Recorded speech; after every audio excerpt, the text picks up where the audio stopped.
Hello, hello. How's everybody doing out there? Peasant Chat. We talk to poor people. Every Sunday, we talk to poor ass motherfuckers that that can't pay for a super chat to get some questions answered. Today, what we're going to talk about is Ford pays a penalty for not announcing recalls fast enough. And I'm wondering if the message is getting across that Ford fucking sucks when it comes to showing that there's an issue with their vehicles. And when you're a tuner, again, I work for Land Racing, so when I see a bunch of issues with one certain platform, and then I tell the customer, hey, all these 10R80s have issues.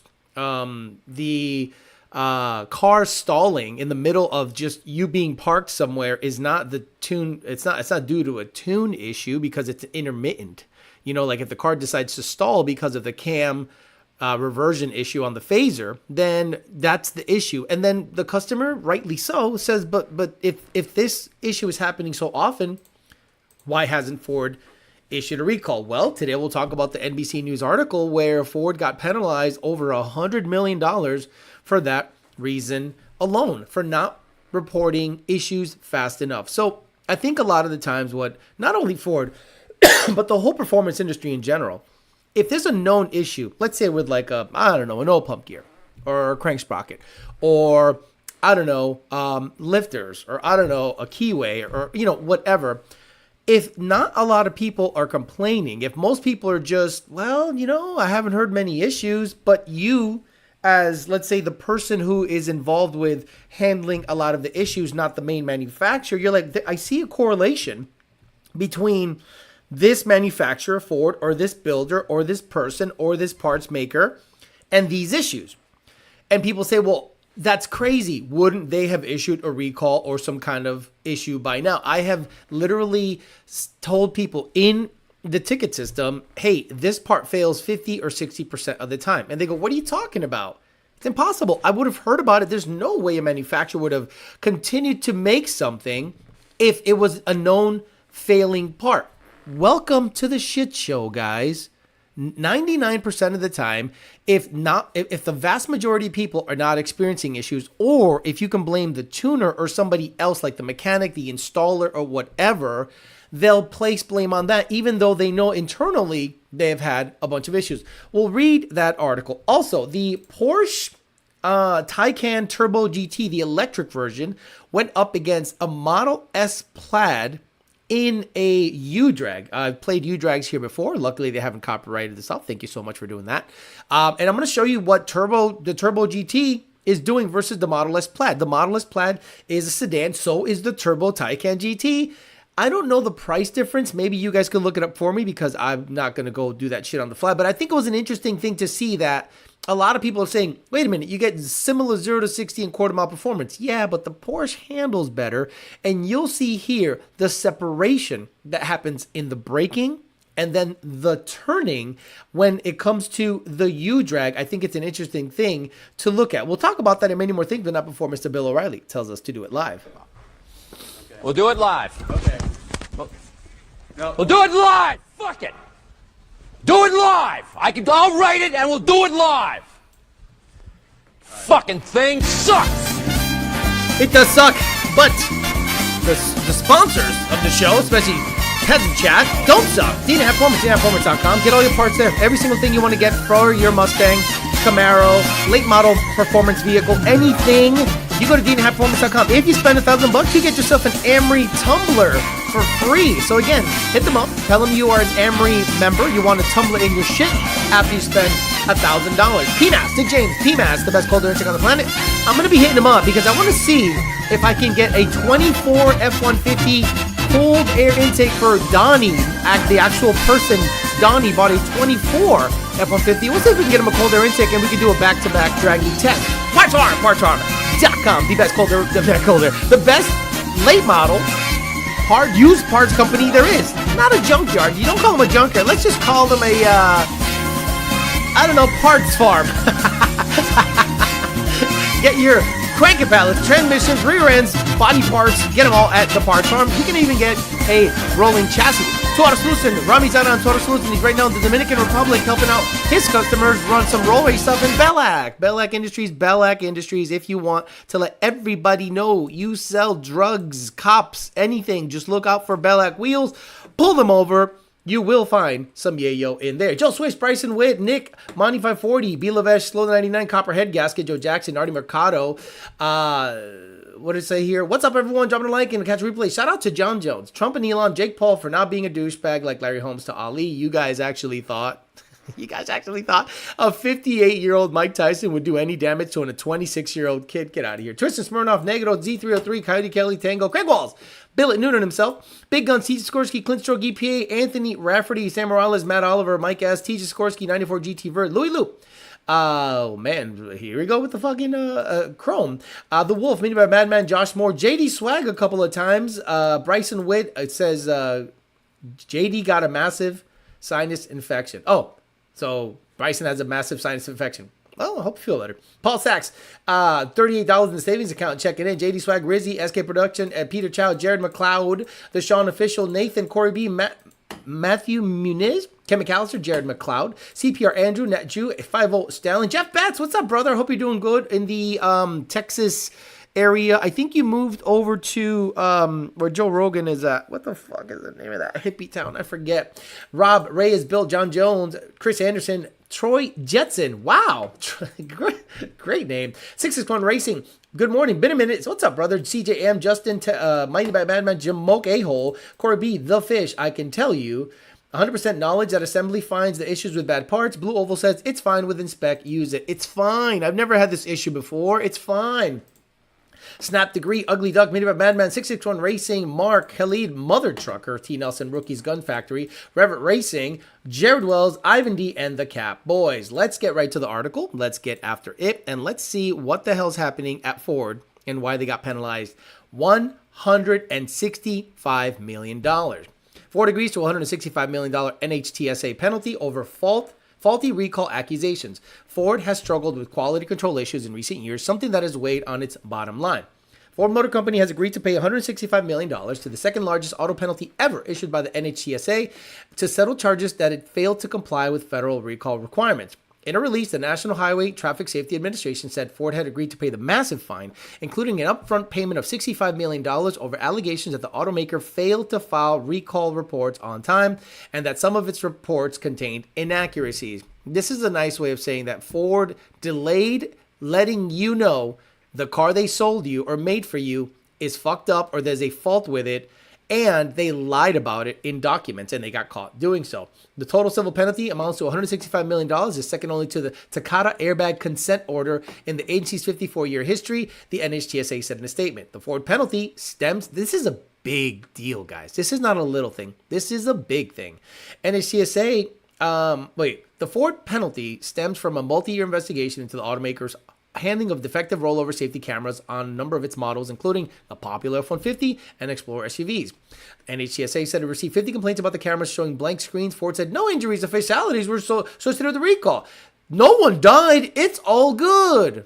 Timely and accurate recalls are critical to keeping everyone safe, and the NHTSA Deputy Administrator Sophie Schulman said in a statement, NHTSA is committed to ensuring manufacturers comply with the laws designed to keep our roads safe. When manufacturers fail to prioritize the safety of the American public and meet their obligations under federal law, NHTSA will hold them accountable. Ford will also operate under a 3-year consent decree that will require to submit recommendations made by an independent third-party overseer. Ford said it disagreed with NHTSA's findings, but it had agreed to the decree in order to administratively settle its issues with a regulator. See, that's what. So this is the game they play when it comes to the public. They'll say, "Well, we don't agree with it, but we'll just, it's like a settlement. Like if someone brings a lawsuit to someone that has a lot of money, it pays just to settle to get them to go away. It's not an admission of fault. It's just like, bro, just get this shit out of my shit and we're good." So Ford's like, all right, we'll just agree with the consent decree and we'll just settle everything with the regulator just to shut him up.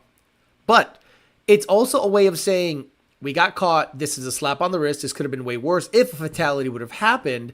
And now they're just going to comply, but make it look like they're just begrudgingly doing so.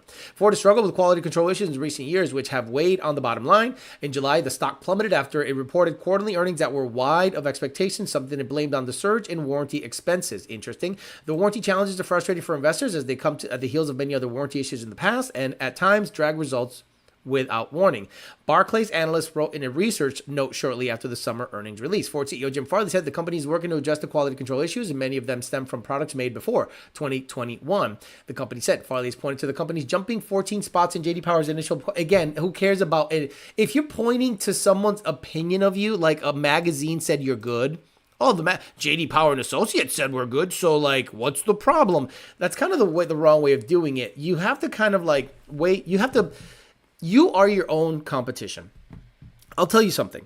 One of the great things about I can sleep like a baby at night because I know I've never knowingly screwed somebody. And if someone can prove that I screwed them, I go, oh shit, I fucked up. Here you go. Here's your money back or whatever.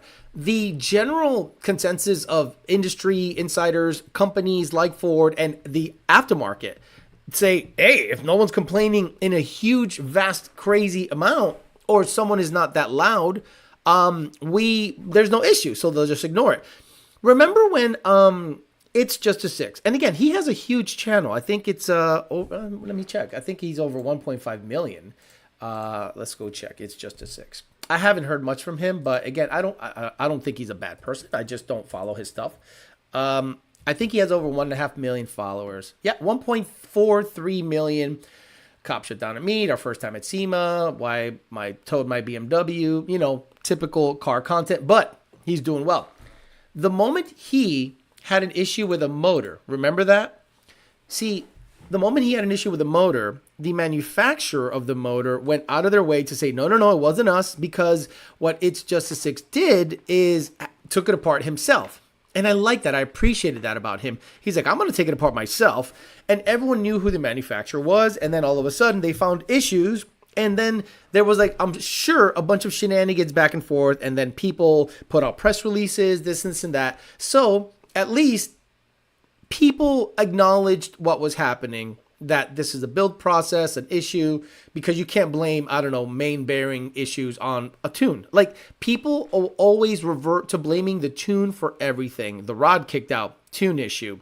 The transmission shifts hard, tune issue, even though you just got it built somewhere. Another manufacturer comes out with a valve body or a torque converter. The car stops going into forward or reverse, tune issue. Or installer error. So I'm like, no. And when I did, when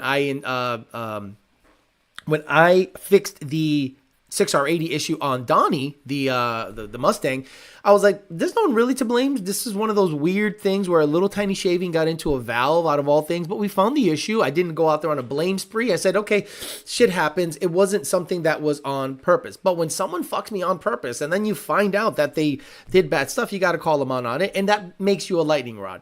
Ford is doing something similar. You have consistently said there is no issue. These cars are great. No problem. Then all of a sudden, people start coming out of the woodwork, NHTSA, bunch of recalls, 10R80 issues, everything. And then they're forced to say, okay, we fucked up. But again, not only, it's already too late. Some of the people that are not as, let's just say, popular or visual have suffered catastrophic failures on their vehicles, have suffered issues in general. So you got to keep it professional. Okay, you fucked up on a part. You fucked up on this. Like, just fix it. But then I guarantee there are internal workings where you're like, shit, hey boss, we're seeing a lot of issues with this. We're seeing low oil pressure. We're seeing this. We're seeing that. And I'm like, I wonder if upper brass got told about it. And they're like, well, it's only 5% of the parts, even though 5% could be, 25,000 vehicles. Let's just write out and see if there are any issues out there. And that right there, that mistake that happened, that call that was made eventually probably cost them $165 million because those people were either very visual or complained enough. Because when I get a car and there is an issue with it, I tend to revert to fixing it myself. But if it's under warranty, I don't touch the motherfucker. And I urge you to do the same thing. A lot of you guys that have 21 to 23 Mustangs are still under a 3-year 30, I think, or a 360 or a 350. I don't know how the stuff is done anymore. If you have any issues with that car, you go back to Ford.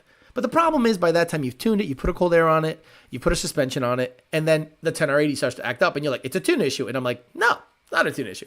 It's probably the 10R80. It's probably the valve body. It's probably programming. It's probably a whole bunch of shit. But the problem is people try to fix it themselves instead of going back to the manufacturer to get that taken care of.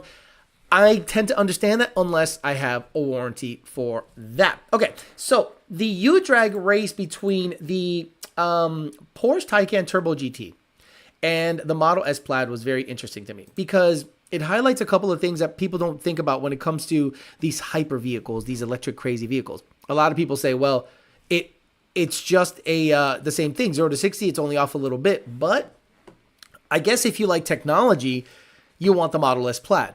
You get the self-drive. You get the hyper-advanced AI that's in it, basically. And Tesla is basically an AI company. But with Porsche, you get the brakes, the suspension, the history, the all this stuff. So this is the U-Drag. Again, 0 to a quarter mile, come to a stop, U-turn, and then it's a roll race on the way back. I think it's a very, very good test.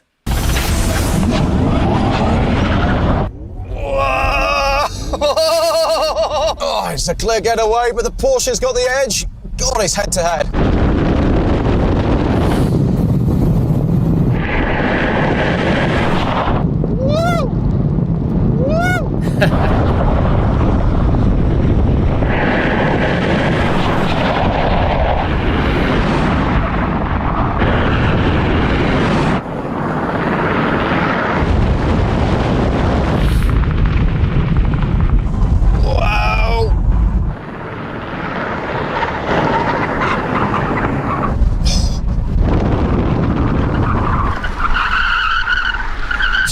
Apex, feed the power, go.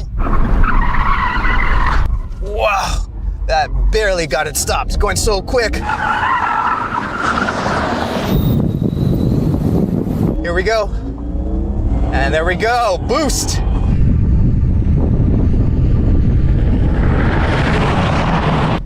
Oh, Porsche's had a way better exit.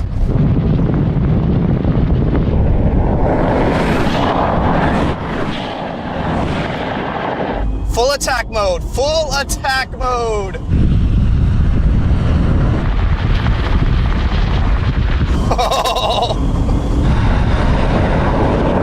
Good shit. Good. I stayed quiet during it because I think it's so cool to see these things go. Now, the initial advantage for the Porsche was maybe a car and a half. And then by the time it stopped and turned, it's a bus. But this also has to do with driver ability. The Asian gentleman is just a better driver, and when they switch cars, you can see the difference. But the Porsche is still that good that the guy that isn't as good of a driver was still able to eke out the victory. 4, 3, 2, 1.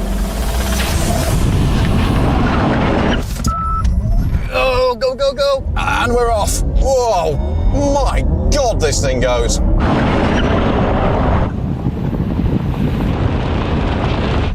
Come on, come on.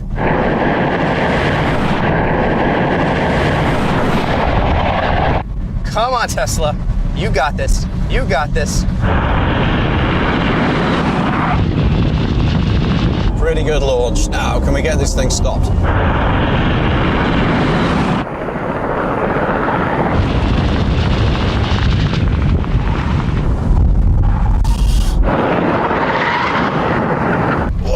Braking is a challenge, though.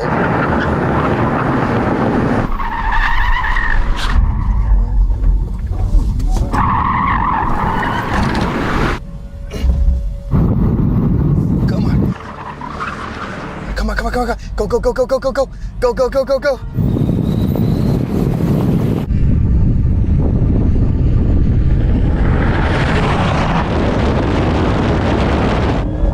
We got the power boat boost good and going. Come on, you got this. You got this.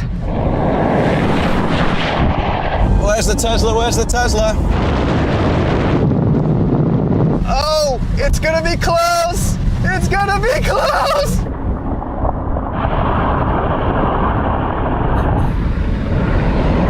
And that was driver ability. The fact that the Porsche was out by a car and a half, braked, turned, and beat it by a car and a half, that tells you how good the other driver was compared to Porsche versus the Tesla. Great stuff. Good stuff coming out the last couple of days on YouTube in the car space to talk about. And I mean, it's pretty amazing to see how great braking and handling goes in conjunction with acceleration. A lot of the times the Model S Plaid is known as a drag car at this point. And if you can't stop turn, you can't really enjoy everything about that vehicle. But I don't know anything about the range. I don't know anything about that. But according to, from what I've read just preliminarily, it's pretty badass. Once you start seeing that car get out there a little more, you'll see some more real world results. And it'll be a good time. Well, we'll talk to the people here. Hoping for a 5-second 60 to 130 today, 100 octane tune Lund for the win, says Jamoke A-hole. Then by Jim Farley's like Jerry Jones of the Cowboys, as is Joe Biden to the USA. Did you see the UFC fight last night? I want to talk about optimism. When it was Trump, Dana White, Tulsi Gabbard, Mike Johnson, RFK, just walking, and then they hugged Joe Rogan, Daniel Cormier, the announcer of the UFC, I forget his name, and I'm like, this is wild. Like overnight, America became conservative, and it became like off-putting to be anything but conservative. Good shit. Top-notch Ford QC. Can't stay long. Got to go to the gym. Good for you, brother. Get to the gym. Just send it. How's the line workers at Ford treat issues? Rican Favo says, Junior took over the tune in my car trying to figure out why it's stalling after going, what? He turned off the driver assist you were talking about previously, Alex, and damn, those things work. Drive way differently. I told you, Rican Fivo, a lot of people don't understand that these cars try to help you drive smoothly. But once you modify the car, let's say you install a T56 on a Gen 2 and up Mustang, you got to shut those nannies off to, let's just say, achieve a certain outcome. But the car won't drive as smoothly. But it'll drive, let's say your driving style is better to have the RPMs drop very fast on shifts, then yes, turning off the upshift assist is probably something you should look at. The Corvette, when it was running on the LS9, did have a hang. It had a bit of a hang, and but it dropped quicker than the S550 did, and it suited my driving style. It was actually a pleasure to.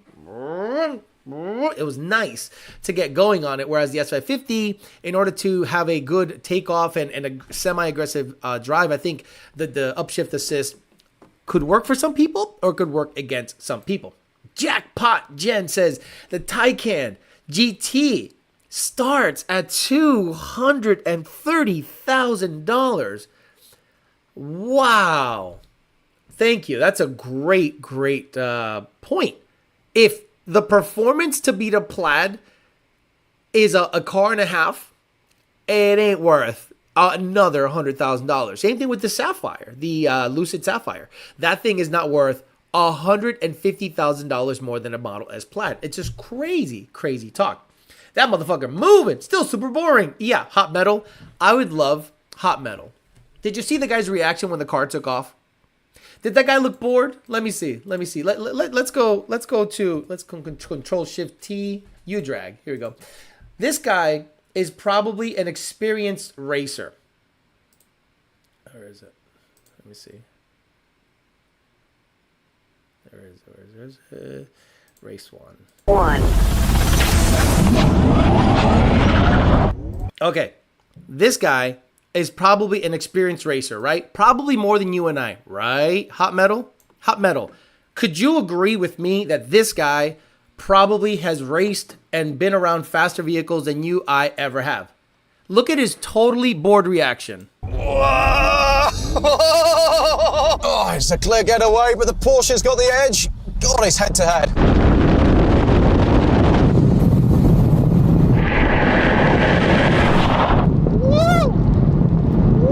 Totally bored, right? Yeah. He's absolutely bored. You guys really need to get out of your basements and houses and get into these vehicles before you start saying, oh, it looks totally boring. This guy is losing his mind. Have you ever been in a roller coaster, right? You ever been on a roller coaster? And that thing, like the ones that have the magnetic takeoff, the ones that have magnetic takeoff scare the ever-living shit out of you. Holy shit! That's not boring.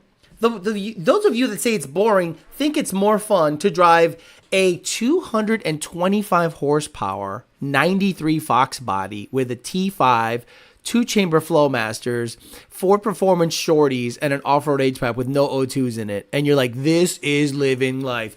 Please stop.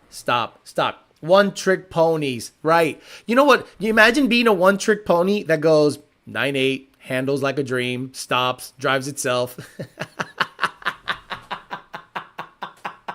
Oh, bro. Coyote Crime Lord, you don't know what the fuck you're talking about. Get out of your basement. My tires keep losing pressure. Tune issue. Boring, says Coyote Crime Lord. Again, he probably owns a 225 horsepower Fox body or drove a Model 3 non-performance pack or performance edition. Hey, Alex. Unfortunately, insurance totaled my 17 full bolt-on Mustang. Getting a 10-speed now. How can I teach these kids? Getting a 10-speed now. Will I be able to use my old N-Gauge from my 17 Mustang to get a new tune? Yep, you just have to unlock it. Make sure it has the ability to be unlocked. Stop in and leave a like after my night shift. Victor Reyes working night shift. Oh my God. Just because it doesn't make noise, it's boring. See, you're talking to people that have never even been around ridiculously fast, technologically advanced vehicles. The reason I don't want to drive a Plaid is because I would buy it. That's the problem. I have impulsive tendencies when it comes to vehicles. So the moment I drive a Plaid, everything else will suck. Everything else will suck. I'm not out there comparing myself against anybody else. I'm not out there trying to be better than anyone else. I want to have fun for me.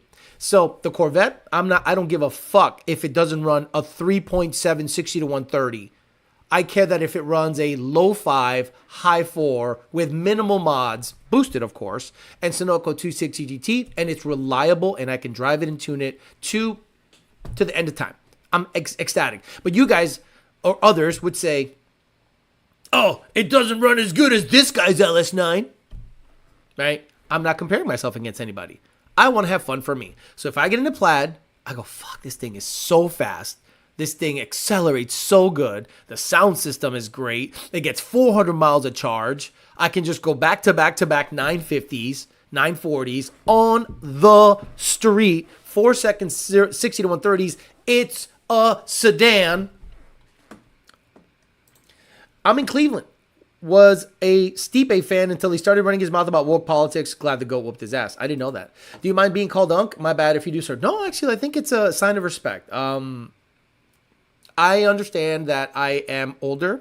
I even hate to say that. But like mentally, you're still stuck in your 20s or maybe late teens. But you know some more stuff. And obviously I got the gray and I show you guys a lot of stuff. And a lot of people respect the fact that I go out of my way to expose pieces of shit in the industry because I have no problem exposing people that do wrong. And then whatever I learned along the way, I try to teach you guys. I put up a gantry crane yesterday. What a fucking job to do by yourself. Not fun, but I did it, got it done, pushed the Corvette out, did a 3-point turn, and then pushed it into the next garage by myself. You want to talk about my legs hurt in areas I didn't know I would hurt. And I'm like, fuck, I still got to go to the gym because I got to do back day. The gantry crane is baller. Thank you. You can get used Plaid in the 60s. I was tempted to buy a used Plaid in $49,000, 60,000 miles, 222, full self-drive enabled. Dude, holding on for life. Boring. Boring.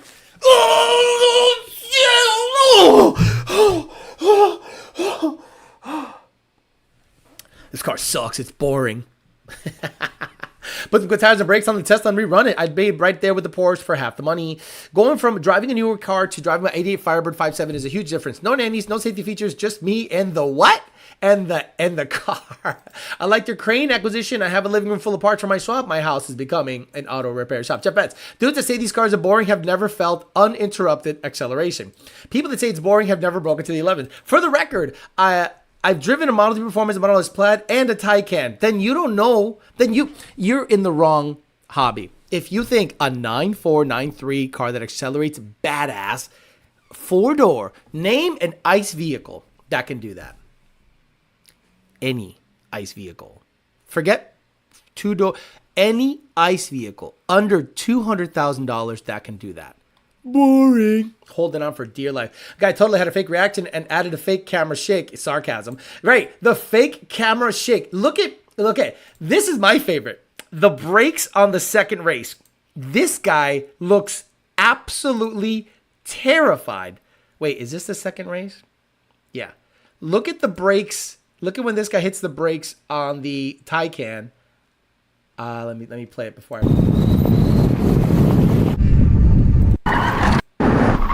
Oh, break.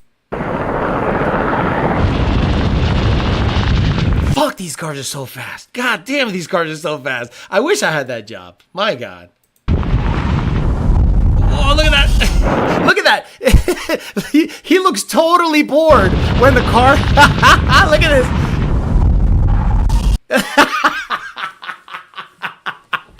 The camera is shaking. He's probably hitting 2 G's, slowing down. He needs to breathe as if he's in an F fucking 16, 15, 14, pulling back on the stick. Look at look at this guy. Breaking is Jesus. a challenge, though. Oh, it's just so fucking boring. Oh, bro, I love you guys. You guys are the best. I love you guys. These guys are dying. They're having heart attacks and like, oh, this looks fucking boring. I know you guys want to be too cool for school. I get it. You guys think you know more than anybody. I get it. You want to be like that guy. Shut the fuck up. Just shut the fuck up. Hey, Heidi Cramler, you're looking like a fucking retard. You're looking like a retard. Here we go. E30 M3 air-cooled Porsche. I have experience. Okay, then it just means that you're stupid. It just means that you're stupid if you don't appreciate that a fucking 4,000-pound deal can actually get it. You've driven an S197 Coyote and a Plaid and you're not impressed by the Plaid. Then you're one of those guys that's a hipster and nothing is cool. Nothing is cool. Everything sucks. You're in the wrong hobby. Like, go do something else. You're in the wrong hobby if you don't think that's badass. Am I missing something? What's wrong with the 10-speed?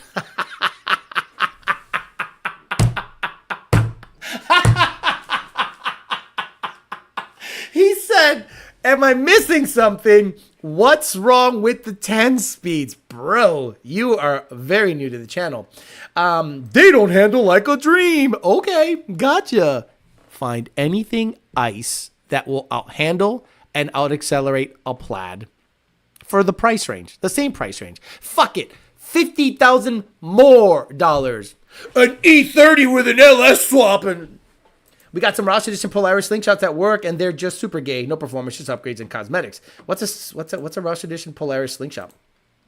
They also eat tires at 3 times the pace. They also eat tires at 3 times the pace.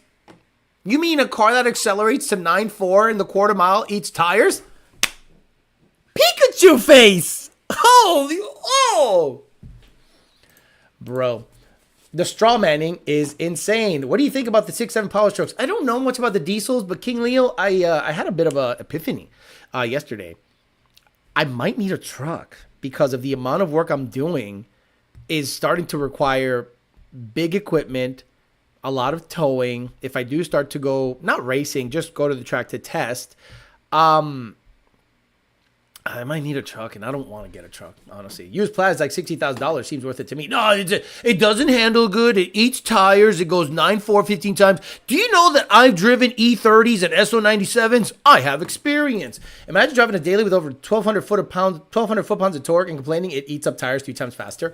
Exactly. Coyote Shop Tesla Alex if you about that life. There's no visceral feel with them. However, launching a Plaid is far from boring. Imagine a Model X Plaid. Imagine a Model X Plaid. Yeah, like a fucking SUV that goes 9s. It's dumb. Meek Bill getting clapped. Smash Devour. The first time I went into boost on my 05 Corvette swap, I thought I was going to die. Never, what's it say here? Never gone that fast before. My dad has been building cars in Puerto Rico since he was in his teens. Rode in his buddy's Plaid and told me the shit was legit. Calling a lone 9-second boring, anything boring is bullshit. Falling asleep at the wheel. Yeah, those guys were asleep. Look at that guy. No visceral feeling. Oh, holy shit! Holy shit! when I cold start my E30, that's living. That's living. Boring. Hopped into my 1998 Honda Accord. Vroom. That's a car. That's a car. But he looks bored, Alex. The poo came out of the back and we went back in when he accelerated. He's still on clip clop, the horrors. I'm not even gonna read it. I'm not even gonna. You're stupid because you don't see what you're saying is so retarded. I've driven a Porsche Taycan. I've driven an E30. None of them run nines. None of them are None of them have the room the Plaid does. None of them has the technology the Plaid does.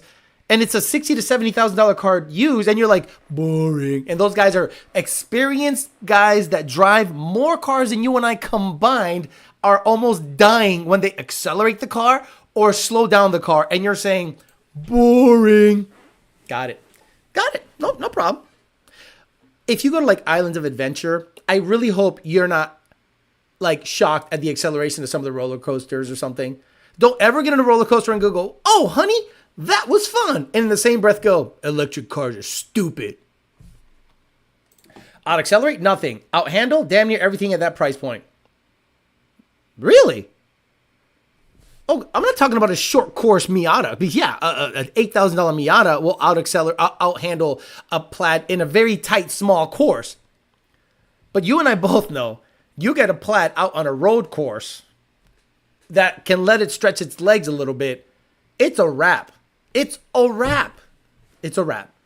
You open my eyes to the attraction of Tesla because they're nice, cheap, and don't draw attention from beep people. Electric car loses for me. Bye. Same. I've been looking at diesel trucks and I'm learning towards a 6.7 power stroke over the Cummins. Ram rot issues scare me. So, okay, we can talk about that. We can talk about trucks because some of the people here are just like stuck in 1998 and I just can't fuck with them. People just love to hate everything. Everything has its place. A 400 horsepower Fox may be more violent feeling, but how does that discard how advanced something like a Plaid is? The shit is badass. Exactly. The 10 speeds are interesting. Never had any problems when I was NA, but people are having problems with as well NA, and I've started noticing her kind of skip shift a little once in a while, not wanting it to shift. Alex, if you love the Plaid so much, why don't you marry it? I like technology. I don't like the Plaid. See, a lot of people hate Teslas. There are people. I guarantee there are 262 people on this chat. I guarantee there are people that are driving around in their OBS Chevy with a 350 TBI injection, piece of shit transmission, 350,000 miles, because, they last a while. And they look at a Tesla and go, homo. Just like people that, I look at a Camaro and I go, what? I don't go, oh my God, the guy's a homo. I go, car looks good. Sounds good. I'm a performance car fan. So when I see a fast Corvette, when I had a Mustang back in the day and I was poor shit, I would see a fast Corvette. I go, badass, congrats to him. I don't go, what a homo, Chevy sucks, shit, Ford power. Ford power has never, the words Ford power when it comes to talking shit on another product has never come out of my mouth. The people that share that guy going, because it's got a Ford motor in it, you guys are goofy. Goofy as all fuck. You can make power with a Dodge motor, a BMW motor, a fucking 2J, a Coyote. I don't care. I'm a performance car fan. Now, when it comes to you being gay driving something, that's totally different. That does not mean the car doesn't perform. Okay, I say you're gay, but it has nothing to do with the car's performance or lack of performance or because of the badge that's on it. Some of you right now, I guarantee, have a diesel and you assholes see a Model 3, guy's doing nothing but minding his business because he made a financial decision of buying a Model 3, has a charger in his house, has a commuter car, minding his own business, just living his life, existing. And you guys are like, yeah, watch this, homo. Roll coal on his windshield as if you did something. That's most of the industry. That is most of the fucking automotive performance racing industry. If you're a performance fan, electric, hydrogen, whatever, powers the vehicle. If it's fast, it's fast. It's got no soul. Yeah, my 10.7 second Fox body NA was cool to go around the block. That's it. I was like, this thing is just go around the block car, come back smelling like gasoline, go in and grab a soda at a fucking 7-Eleven, and the guy's like, you smell like shit. Imagine. Boring. Hops in a 3-valve. The Cummins are not as good as current Power Stroke. Here we go. This has been proven time and time again. Oh, yes. Yes, the Model S plaids that run 9.4 over and over and over suck. The guy Misha that takes a plaid to the track and is behind a Porsche, right? And then the moment a straightaway happens, he goes, yep. See ya. And yeah, the Porsche catches up in the turn. Then another straightaway. Yep. It's been proven time and time again. Unfortunately, there are people that you just can't talk to. They just can't talk to. And that's why I don't go to meets. That's why I don't go to the track and talk to people. I don't want to talk to you. I really don't want to talk to you. Alex is speaking because Alex is speaking from experience because he's gay. Hey, Alex, does London offer a F-150 87 octane tune? Why would you want a tune for 87 octane on a 11-to-1 compression Coyote? 12-to-1 because it's 10-speed. Rodrigo Rivas, I need you to have a conversation with me right now. Your truck that you bought, knowing what the engine was, a 12-to-1 compression Coyote with a 10-speed that has the ability to run E85 because they're flex fuel capable from the factory. You're wondering if Lund offers a 87 octane tune. I'm stocking. I just want to improve the clunkiness of the 10-speed. Listen to what you were saying, Rodriguez.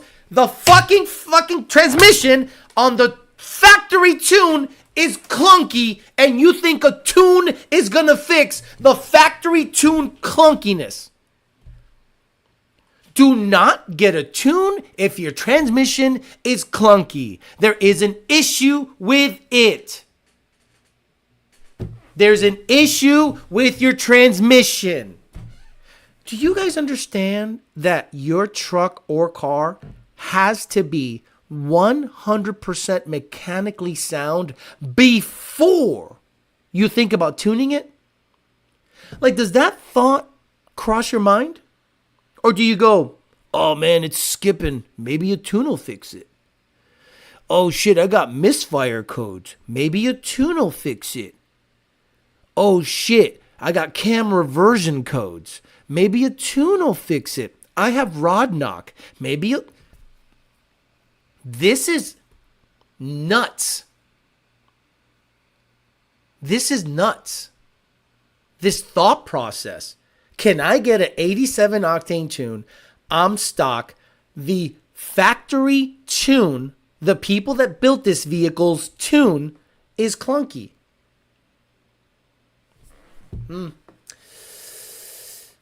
145,000 mile EcoBoost F-150 and it gets 93 all day. Plaid is faster around the ring by 14 seconds. Matt, don't bring logic. Some people are emotional. My emotional experience. And Kaidi Kremla, why are you here? Why are you here? Like, why are you here? If you know more than I do, why are you here listening to me? I'm just an easily impressed dumbass that has no skin in the game, haven't taught anyone anything, haven't experienced pretty much everything there is to experience. Why are you here listening to me then? You should probably unsubscribe, take that little logo away, and go listen to someone that knows way more than I do. Why are you here? If you're not impressed by a 9.4 second sedan that beats the shit out of everything you've owned or ever owned, probably outruns your performance vehicle. Oh, it's boring. I've been trying to get the fuel out. My buddy filled it up, says Mr. Whipple. What are you saying? I just bought a 19 F-150 and the guy put 87 in it. Runs like dog shit. Just run it out and put 93 in it. Or just throw E85 in it. It's a 19 F-150. They're flex capable. 380 E85 in it. Dilute that 93. It'll probably bring the octane up a little bit. Joe says, no, I'm saying I don't think Alex has a Tesla ENV Kaidi Kremlo. I think that's a reach. Please. Please.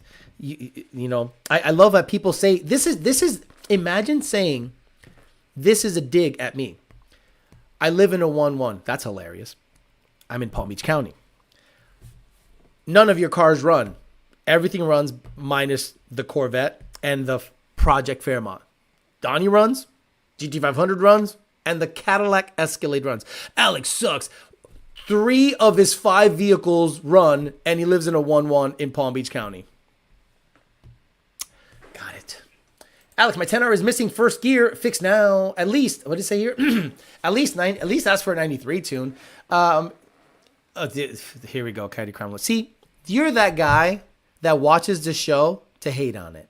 You're literally the guy that watches the show to hate on it. He's one of those guys that understands that I know I've forgotten more than he knows. And if I get in a plaid, I'm going to want to buy it.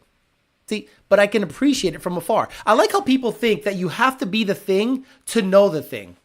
You have to be the thing to criticize or know the thing. Just because you've driven a plaid doesn't mean you know more about the plaid than I do. You don't think I fucking watch this shit nonstop like a hawk? You don't think I literally listen to Elon Musk on every interview he's had talk about intimate details of the FSD, of the motors, of the torque output, everything. You just got in it and driving and said, oh, it's not an 8-second Fox body. But that's okay. He's here listening to me. Yep, 17 F250 roll coal past the Tesla charges by my house every time I pass. Axle dumped and axle dumped 10-inch tip and shocker fingers. Hey, yeah, I don't know if he's being serious. Model 3 Performance, $42,000. I don't think anything touches that for the dollar. Oh yeah, well you're just a fucking homo because an E30. All 18 plus F-150s are flex capable. Exactly. My tune fixed my rattling timing chains. Liar. That is pretty funny. Is a 24 F-150 tuning coming anytime soon? I don't think so. I don't think it's going to be coming anytime soon. At least I haven't heard anything. So that'll be interesting. Electric car gaps ice cars around the circuit. Emotional damage. No, you've never driven it, so you don't understand nothing. Like, that's the other thing. Alex has never, this, I hear this all the time. Alex has never been sevens. How can he say I'm not better than you? Do you think I know more than John Force about cars? Cars. He knows how to get in a top fuel funny car and stab the gas and goes 3s. Okay? A lot of people say you need to do the thing to criticize the thing. No, you don't. If a doctor fucks up and I say, that's a bad doctor, and people say, well, what gives you the right to say he's a bad doctor? The fact that he botched the surgery? Well, you're not a doctor, so you can't say he's a bad doctor. Oh, really? Oh, really? Who says you have to be the thing to criticize the thing? Oh, no, let's get real here. Coyote Crime Lord. I've forgotten more small blocks Ford stuff than you. I've forgotten more small block Chevy stuff than you. I have owned everything and anything. Let's be real here, Coyote Crime Lord. You're watching me. Nobody is watching you. Let's be real here. I think I know more about the LS9 than you do because I have intimately looked at it and go, this is not an impressive deal. I think I know more about cars than you do because I probably own more than you. So please stop this crazy comparison. Nobody is watching you for knowledge. Nobody's watching you for knowledge. Stop it. They were talking about Miatas. Here's a real question. Ever seen a straight guy drive a Miata? You're a drag racer. Here we go. You've never been on a road course. You've never land speed raced. We aren't the same. Guys, should I do it? Should I do it, guys? Okay, no problem. So, I've never been on a road course.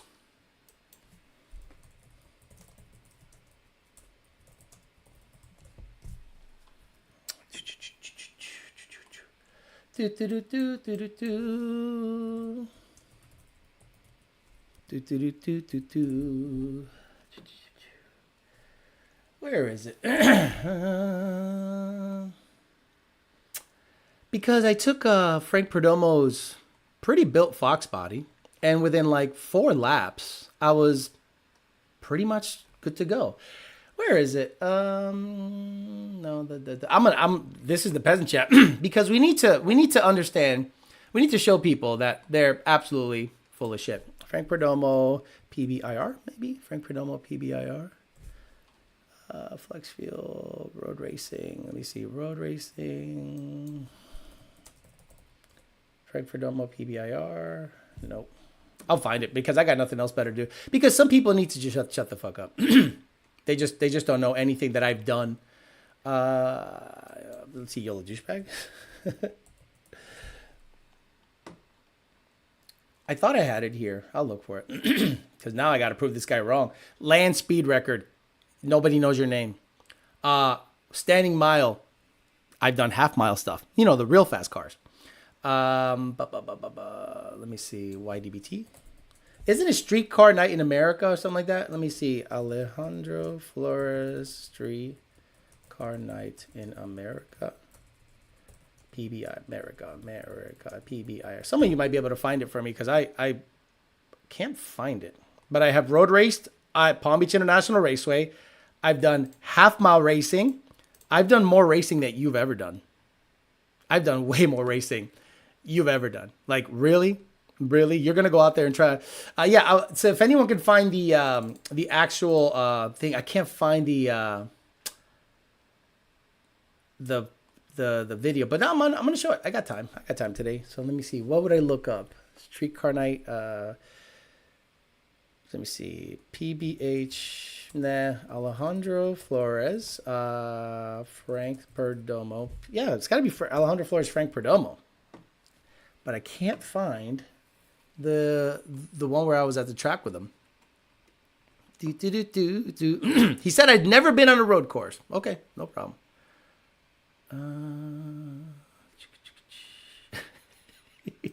PBIR.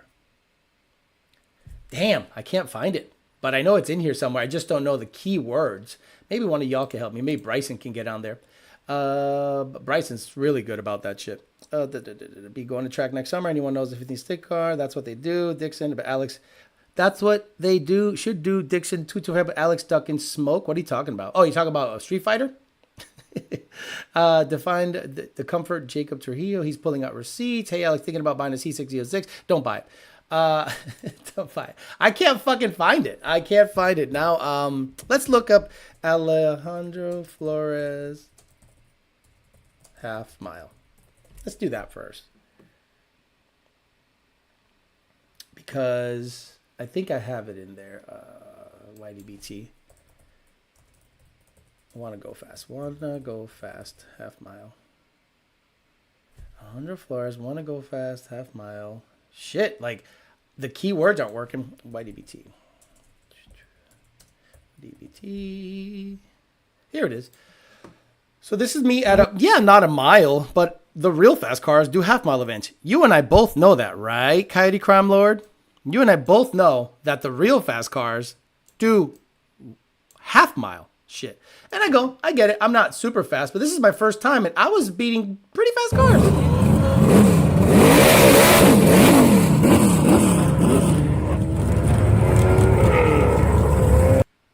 I think I went 170, and this one I went. I think 171, and then I think 173 on this Viper. Yeah, I beat this Viper. I don't know, call me crazy. I beat a Viper in an S550. Sorry.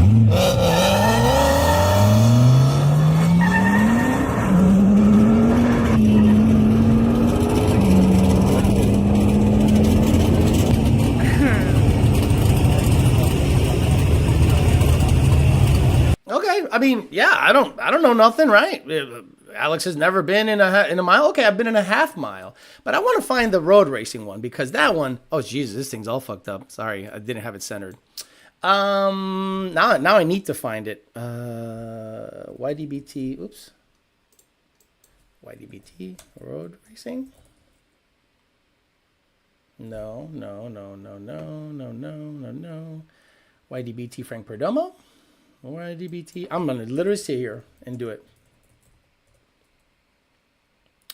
YGBT Frank Perdomo. Why did that one come up? That was interesting.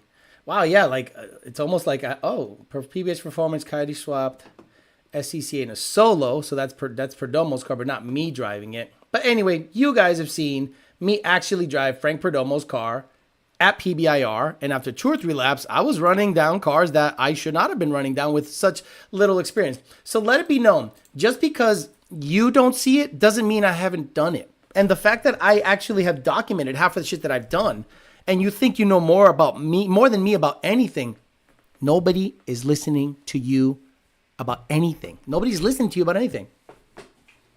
Oh, here we go. The specific thing. When you have a video of a Plaid on a road course, let me know, because that's all. No. You said they're boring. And I said, what do you have to compare it against?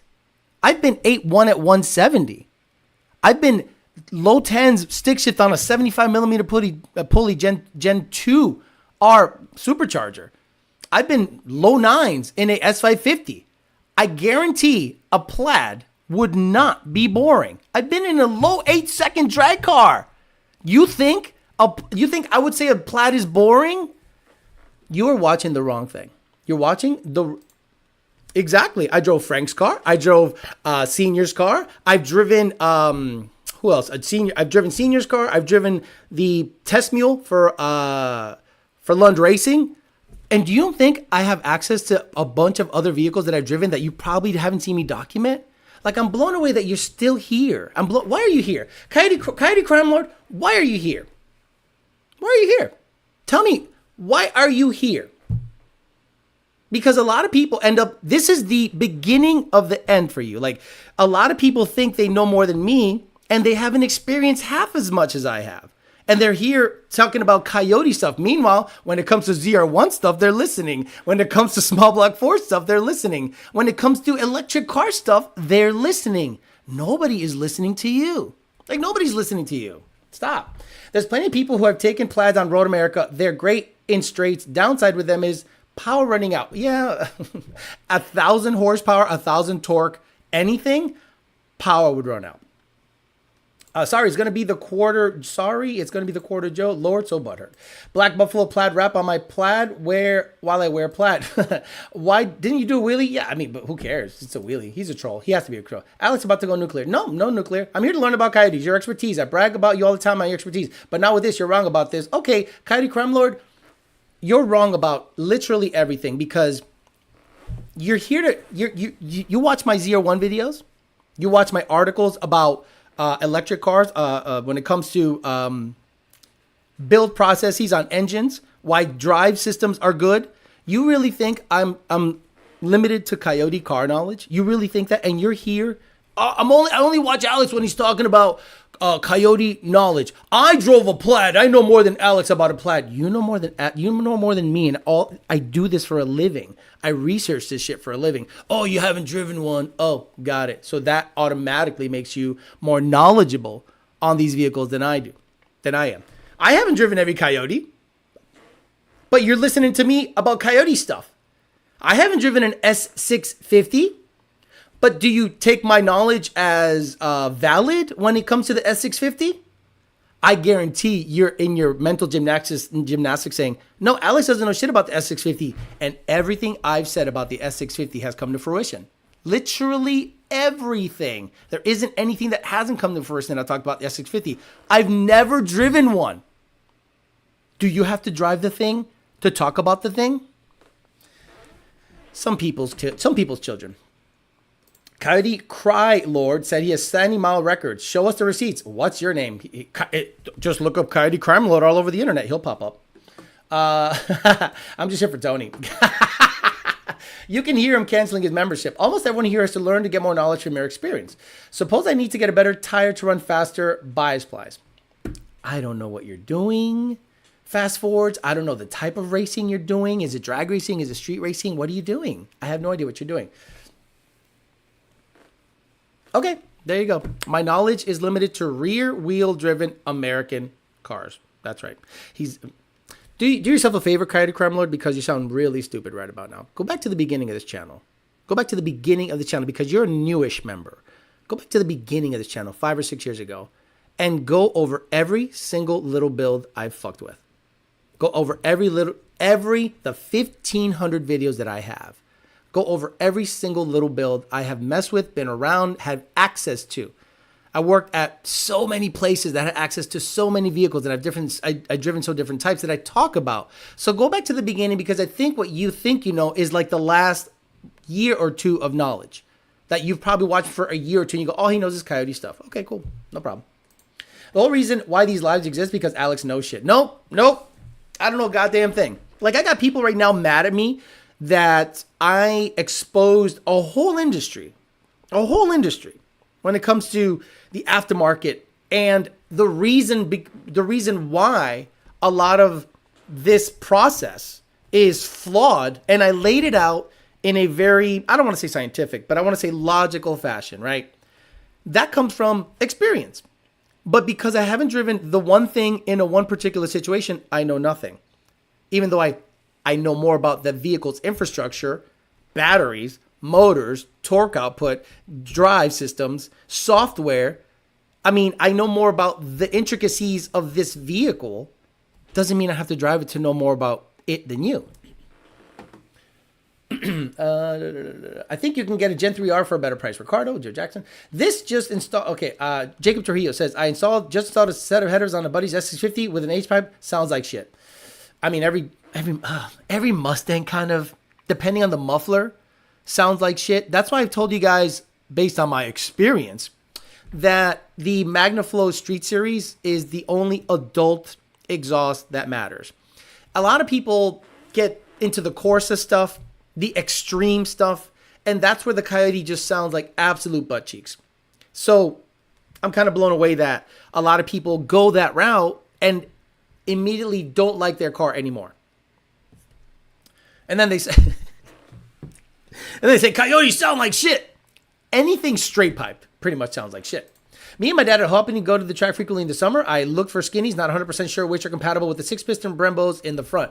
I think there's some 18-inch. I think it has to be 18-inch, but I don't know the year of your vehicle. Like the ones on Donnie, I think the 17-inch Bell X that I have will fit, but I have to space them out, and I don't want to put a spacer on on that particular wheel. I'd rather have the right wheel. So I have a set of Bogarts on the Fairmont, and I think the pad where it mounts onto the caliper or the rotor, I think it's longer or wider, and I think it'll offset it out more, and you'll be able to put a Brembo on it. Put it on a Brembo wheeled, Brembo brake equipped S197. Found it. Coyote swap notch Fox body built by Power by the Hour gets driven by me. Coyote swap notch Fox body. Remember, he said I never driven on a road course. Coyote swapped notch Fox body. And then here it is. Oh, remember, he said, have you driven on a road course? Yes. Have you driven in a mile? No, I drove on the fast shit, the half mile. Have you done standing mile? Have you done land speed? No, I don't drive on dirt.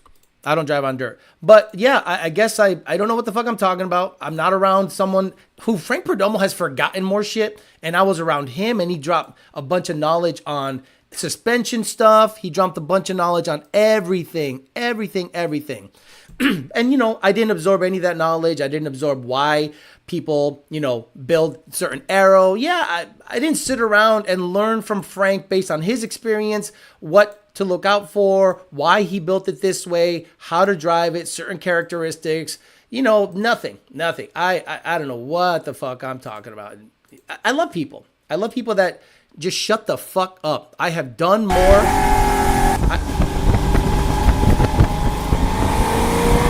Alex's line sucks. His line is terrible.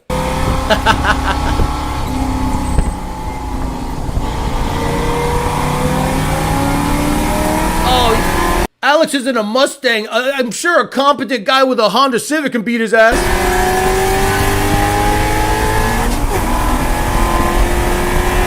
This car is restricted to about 350 horsepower. It has a little restrictor on the throttle body.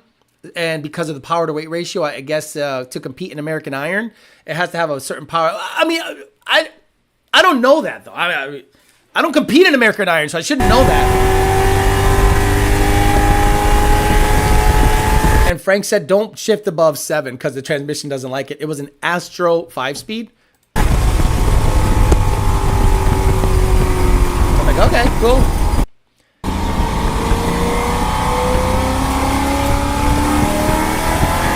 What's that in front of? Is there a BMW in front of this Challenger?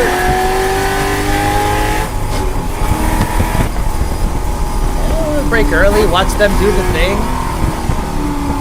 Oh, but you're in a race car. They're in street cars. Yeah. Every excuse. Go ahead. Bring out the excuses, Coyote Crime Lord. Your fucking name is stupid. When do I pass this motherfucker?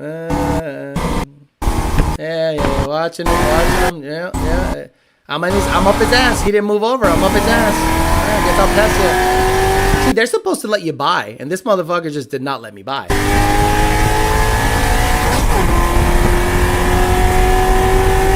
Shit, that was a 7,500 RPM shift. Sorry, Frank.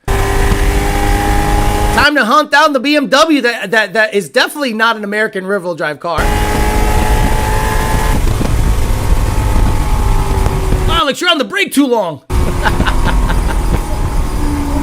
Look at that. I'm right.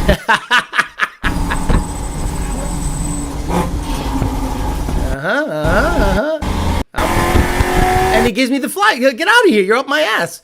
You know, Alex, you've never done nothing. You've never. Oh, shit. He's going to show me. He's going to show me on a road course. Oh, okay. Well, you've been on one road course, so you don't know more about me. You don't know more than me. Boy, shut the fuck up. This is the beginning of your villain arc. This is the beginning of your villain arc. See, understand this. This is the beginning of your villain arc. You are now going to become a hater. Why? Because you got proven wrong about everything and anything. I know more about everything than you do. How about that? And you're going to go online. Yeah, I used to watch him. But you know, one day he proved that he knew more about everything than I did. And I got butthurt about it. And fuck him and his mother. And if I see him around, I'm going to punch him. The beginning of your villain arc. Accept it. I accept it. Become that guy. What was the beginning of what was the beginning of the I am good. I am the fucking villain. You're inconsequential. American Iron X is awesome. Some badass cars and ingenuity in those classes. Not gonna ban, just don't care about your opinion exactly. Imagine doing this with leaf springs and calling it badass. Pookie out front, t-shirt inbound, boomer behavior, wants to be friends now, sarcasm, ready for your mind to be blown. Dork Horse Coyote is a Gen 3 parts wise with a G500 crank and rods. No shit. Crazy how that works. I rebuild lawnmower engines. Nobody knows more than me. You're not wrong. You're not wrong. Planning on tracking my S197 after a stage 2 trans upgrade.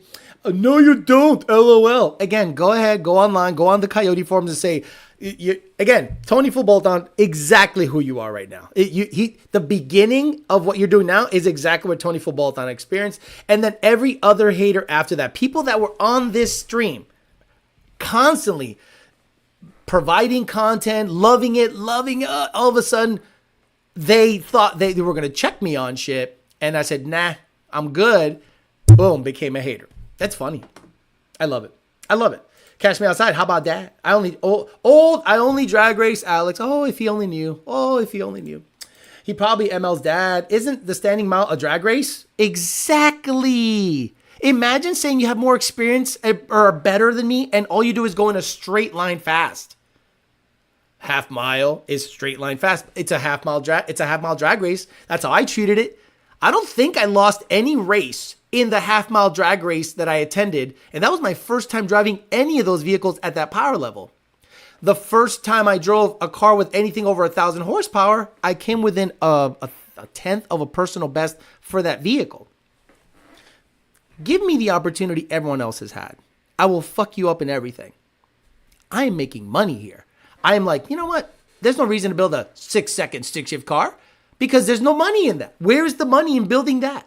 It's a $300,000+ build. There's more money in building small, low-ish power, relatable vehicles. This is a business, gentlemen. You think me going out there building a 7-second car is going to get me more followers? No. They're going to go, he built a 7-second car. I can't afford that shit. I make $50,000 a year. I'm just some guy. And then I buy Donnie. I show you what you can do with small bolt-ons. I tune it. And this is what he'll say. He doesn't tune it. Lund tunes it. Like the adjustments aren't made by me, right? The adjustments are made by me. I love it. This is that guy. This is that guy, the Street Fighter guy. Imagine we fight, and then I destroy you, and then you will say, "There's no winning with people like this." He'll say, "Oh, it's because you have a better internet connection than I do." Measuring D-length starting from the ass crack. I've been on road courses and definitely don't think I'm better than Alex. I can't launch a manual car for shit. Might get your followers, but it's the repeatable viewers you want. Right, relatable content is what you want out of the whole situation. So that's what I do the best. People always say the same thing. I go faster than Alex, so I know more than Alex. Actually, you don't. I got a guy right now hating on me, and what they do is they go online and they write a vomit diarrhea post, and they're like, I can't believe a guy's making fun of me saying I suck. I have evidence that you suck. I have a data log showing you not doing what you're supposed to do. And then excuse. And I'm like, I don't know. I've driven 1,000 horsepower stick cars, and I don't miss a shift. Oh, man. And left when it ain't have to, if you ask me. Yeah, no one's asking you. That's a nice thing. No, don't think you're gonna be cute about this shit. Don't think you're gonna be cute. Like you're persona non grata. You don't think you're gonna be cute. You should definitely undo your membership because apparently I'm hurting your feelings by just existing and knowing more than you. But I'm busy doing interviews indoors with sunglasses. Run the set. Then motherfucker quit teasing us, set it up. He rage quits. Oh, my internet went down when you were kicking my ass in the middle of a 10-hit combo. I'm like, I don't know. My internet's pretty good.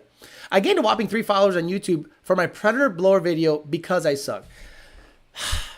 So a lot of people, when it comes to YouTube specifically, what they do is this. They try to become famous with a build as opposed to guiding people with builds. And they say, I have this and I experienced this when I installed this. And I'm like, okay, cool. But then they go all of a sudden twin turbo, E85, fuel system, and they run 890 or a 9-second. So now you've become like every guy. So what sets yourself apart from other people? Probably your personality, your consistency, what you can apply in terms of theory and actually tune yourself and show people. Like I've done so many tests on guys. Let's talk about industry stuff. How many of you, because some of you live on Facebook or you live on Instagram, you don't necessarily live in the know. How many of you saw the Roush cold air intake video of my Gen 2 Mustang where it lost horsepower with the hood closed to the tune of like 18 horse or something like that? It lost like 18 horse. And I felt so bad about that video. It was done for like a month. That I reached out to Nick at PMAS, and I reached out to a couple people, and I said, okay, so I'm gonna drop this video because it shows pretty good evidence that every dyno test done with the hood open skews the reading. And I said, Nick, I'm not trying to make it look, because he is a cold air manufacturer, so I didn't really want to go out of my way to like make fun of all of them. But all of a sudden, they go ahead and he says, no, that video's legit. I like the fact how you showed back-to-back data, repeatable, same day, you lost power. You have my blessing. And I was like, boy, this guy's legit. I'm about to drop a video that is going to tell people that every single NA car that was tested with the hood open is a bullshit reading. Because unless you're driving down the street with the hood open, it doesn't matter. And then people said, you don't know nothing. The people that had skin in the game were like, fuck you, you don't know nothing. You don't know what the fuck you're talking about. Shut the fuck up. And I'm like, okay, cool. Then 2 years later, Gail Banks literally says the same thing, makes fun of Jay Tucker putting a tune in a TRX and testing it with 2 little fans in front of a chair, and he lost his mind. But because he's Gail Banks, no one said nothing. And I was like, ain't that some shit?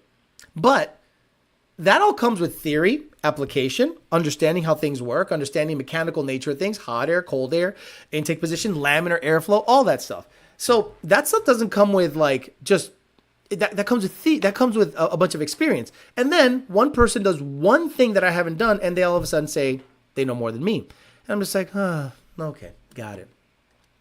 Reliability and hype personally on camera is what gets the views. Technical stuff is too deep for most. I remember watching, and that's the time I started watching.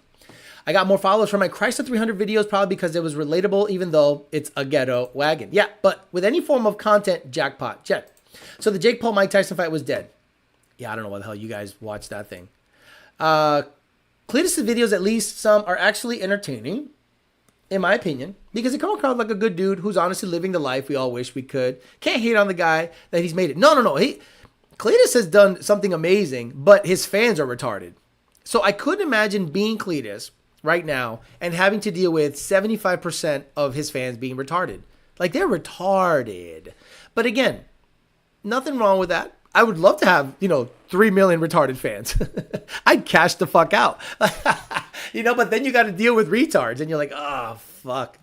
I couldn't imagine. Street scene, the fight wasn't rigged. A lot of you guys that saw the Mike Tyson Jake Paul fight, that fight wasn't rigged. He's 58. He's 58. So I don't know any 58-year-olds that can get it with an experienced, because Jake Paul's experienced, fighter that's 26 and has energy and just can get after it. Like, there's this other guy that I watch who I respect. I think he's great. People talk about him being a Billy Badass, but I've never seen him in the ring do Billy Badass stuff. And I go, I forget his name, Michael Gilheel something. He's like a martial artist, mixed martial artist, and people learn from him and people train with him and say, he's a dog, he's badass. But I've never seen him in a fight. That's why I'd love to see celebrity like MMA stuff. That'd be cool. That'd be cool if they came out with, they're doing celebrity boxing, so why not do celebrity MMA stuff? Problem is, you can get two guys with completely different experience and like arms start breaking, and that's probably not what you want to see. I don't want to see anyone get really hurt, honestly. I'm not that guy. I think bags would work well with the S197 for road courses. It depends on the dampening. Like, isn't the bag the spring and the shock? Or can you find like a happy medium between both? Like, I'm not a big bagged fan when it comes to, and then you're talking about the price. What's the price of a very advanced airbag system? Probably something adjustable too. Like something adjustable that you can really dial stuff in based on, the actual road you're driving on. A coilover setup, a proper coilover setup, static, is probably more desirable. But that's not to say that airbags can't work well. I just don't think the price point, the adjustability. This is what I say about that. If airbags were meant to be used in road course settings, many professional teams would probably be using them. You know what I mean? Like, a lot of people saw Joe Glockner's car. Joe Glockner has a S550 Mustang. It's a drag race car, so who cares, right? And it has airbags. And people say, well, oh my God, it went fast on airbags. An S550, suspension-wise, needs to be stiff out back. Extremely stiff. Basically, the way we tell people is, imagine two pogo sticks. They have to be stiff, and the tire is the shock absorber, basically. So the rear end has to be stiff. You don't want the tire going up into the fender in the quarter panel at all, regardless of what other suspension companies tell you.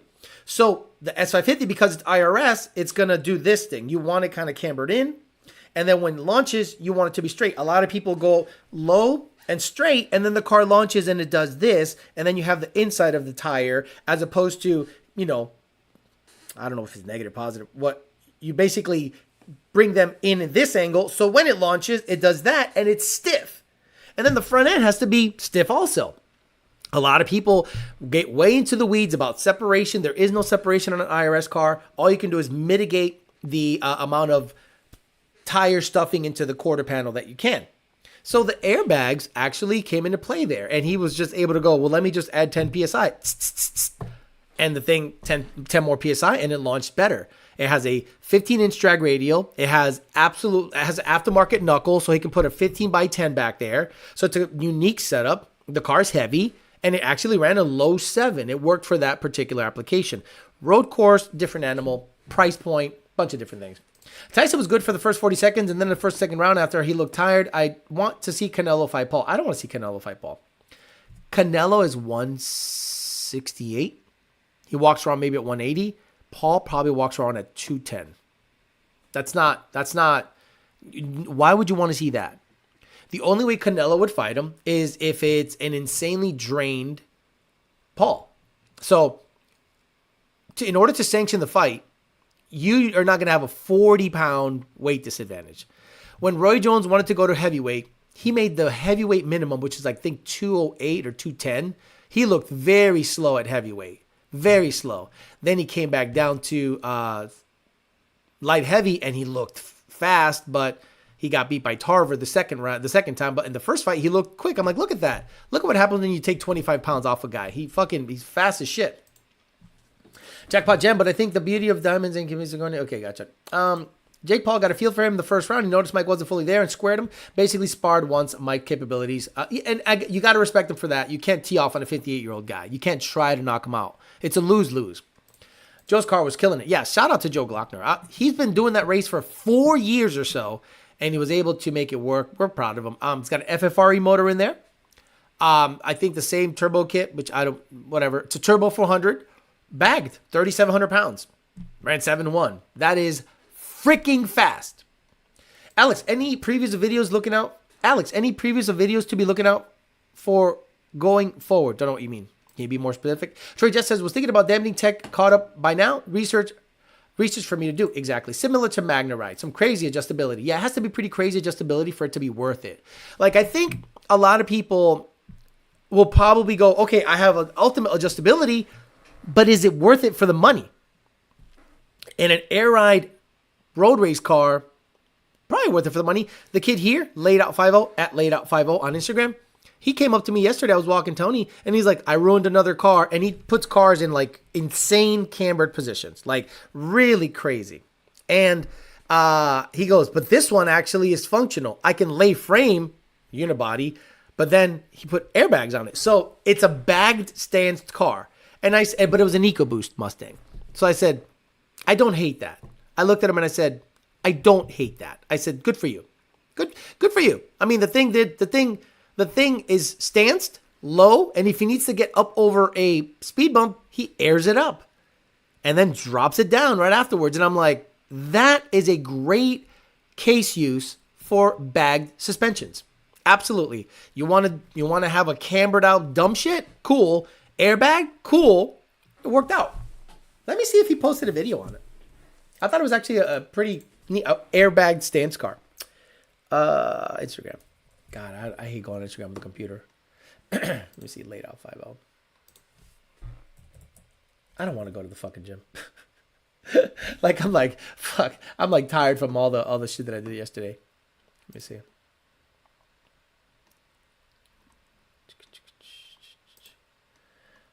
Oh, he did not post a video. He posted pictures. Okay, this is kind of funny. So look, he posted this on Instagram. The K member is hitting the ground. At LaidOut50, check him out. The K member is hitting the ground on an EcoBoost car. And yeah, look, I guess that's a slotted, I don't fucking know what the fuck I'm looking at. But yeah, he loves these stanced out, things. This is what his car used to look like, right? Now it looks legit. He actually put a functional suspension in there, but the kid tries stuff. He's a Mercedes tech. He tries stuff. He's good at just trying stuff, but now I think he took the kit off and he put it onto an EcoBoost car yesterday, and that's my complex. The 1-1 where I live at? That's the next thing Coyote Crime Lord's going to say. Oh, you live in a 1-1. It's fucking, I live in fucking paradise. Oh, you live in a 1-1. Fuck you, Alex. You don't drive a Plaid. You live in a 1-1. Oh, the same old tired argument. Jimmy Lunch Me. Hey, Alex, I have a 12 Boss 2 plan putting a 2-3 Roush kit on it. MT82 gearing is pretty short stock. Do you think a 331 will be ideal? Yes, a 331 is best when supercharging a 11 to 17 MT82 car. The 373s feel fun as shit, but the gearing is too short. They both walked out with heavy bags, so it was a win-win. What's your opinion on the Eaton Detroit True Track? The Eaton True Track and the I prefer the Wave Track. I've seen the S-Track also be a very good streetable differential for big horsepower cars. I think the only time you can, depends on how hard you're launching the car. I think if you're in the 1.4 60-foot, 1.3 60-foot range, you're okay with like a Wave Track or a S-Track. Detroit True Track is like old school, isn't that old school Fox body shit? And it's clunky. I'm one of those guys that likes a conventional style differential to not lock severely on a turn or anything like that. The Wave Track and S Track, based on the way the gearing makes everything lock together, is more desirable, in my opinion, than a Detroit True Track. Unless the True Track changed in the last 5 or 6 years that I paid attention to that stuff. Things such as Donnie, I'd imagine you'd hold with the Corvette. No. Did you not watch yesterday's video? Watch yesterday's video, bro. Watch yesterday's videos. Alex, knowledge is wisdom. You have proven that time and time again. You have nothing to prove to anybody. Think they know more than you. It's like trying to reason with a drunk. Don't bother. I get that. Being experienced doesn't necessarily mean having better number on a run or two. Being experienced comes out when grinding and testing on different motors, finding out solutions for problems. I think a lot of people just see me running a 9.2 or 9.1 on the red car and going, that's all he knows. He doesn't know 8-second cars. What do you think I do for a living for 8 hours a day? Or 10 hours a day for a living. See, you guys forget, not you guys. The people that are naysayers forget what I do for a living. The main job, every freaking day for 8 hours a day, I am conversing with 30, 40, 50, 60 people at a time about build process, shock settings, suspension settings, mile cars, half-mile cars, drag cars, road race cars. But I don't know what the fuck I'm talking about. For 10 years, I've been in the tuning game. 9 years. I've been in the tuning game 8 hours a day. So let's do that math about experience, right? Just because you didn't drive it doesn't mean you don't know it, because you experience it every day and you meet the criteria. If you know how to dial someone's car in on a road course in the tune and help them out with suspension and half mile and quarter mile and just driving generally, that experience comes into play. So how many hours in a week? How many hours in a week? How many hours in, 8, so 8, so let's just go 8 times 5. So 8 times 5, so 8 hours a day, 5, so that's 40 times 52 times 8. 52 times 8. Oh, Jesus Christ. 52 times 8. 52 times 8. Oh, my God. Guys, I'm probably tuning your car with this kind of math. Because if it drives like shit, it's because my math sucks. 416. That's 416 weeks times 40. 16,640. Yeah. Okay. I mean, I don't know. That's the amount of hours I do car shit all day for the last 9 years. Opinion on piston skirt slap on a cold start. Ford said it's normal on the Coyote. Ugh. I don't want to start talking piston skirt slap being normal ever. Yeah, check out the video yesterday, Dixon. You'll see the up. I've been working on every car. The Donnie's being worked on. The GT500 is being worked on. Remember, guys, I have a Department of Boost intake manifold. The reason I haven't installed it yet is because I want to make sure I have the time. So I'm waiting for the blower to come back from Kong Performance. And once the blower comes back from Kong Performance, it's got to go back out to Department of Boost so that he can install the snout difference spacer so that it can hit the front sheath drive system. Then I got to get with Jake, and Jake is going to build an 8-rib drive system for the GT500. I'm going to get a 20% for it. Then I will install everything and start fucking around.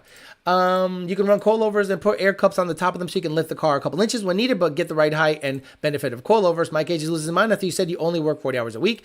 All right. Has Lund considered partnering with PMAS and selling packages? No. Gosh, no. You never want to get in that game. The parts game is cutthroat. Then they're going to start, because right now there are parts companies that sell LRXs, tuning, and parts as a package. And then they'll do like a Black Friday sale where they can discount all three, be below map, and sell it to you. So now we're going to be competing against dealers, and you don't want to get into the competing against dealers and that aspect. All right, guys, I'm going to get out of here. I'm going to probably go to the gym because my body's fucked up from yesterday. Go watch the video that I uploaded yesterday, putting the gantry hoist together so that I can put the motor into the Corvette easier. I have to get the motor on the input shaft and the motor mounts mounted so that I can at least visually see that everything is going to physically fit. Once I do that, then I'm going to take some measurements just to make sure what the bell housing width should be. And then once that happens, then I got to get a QuickTime bell housing, send it to Department of Boost guy. He's going to weld a pad on the back of it with the bolt pattern for the torque tube that we scanned. And hopefully once that all starts to come into play, then start slamming parts on. And if the motor is physically bolted on, bell housing, clutch, actuating properly, it's time to party. It's coolant.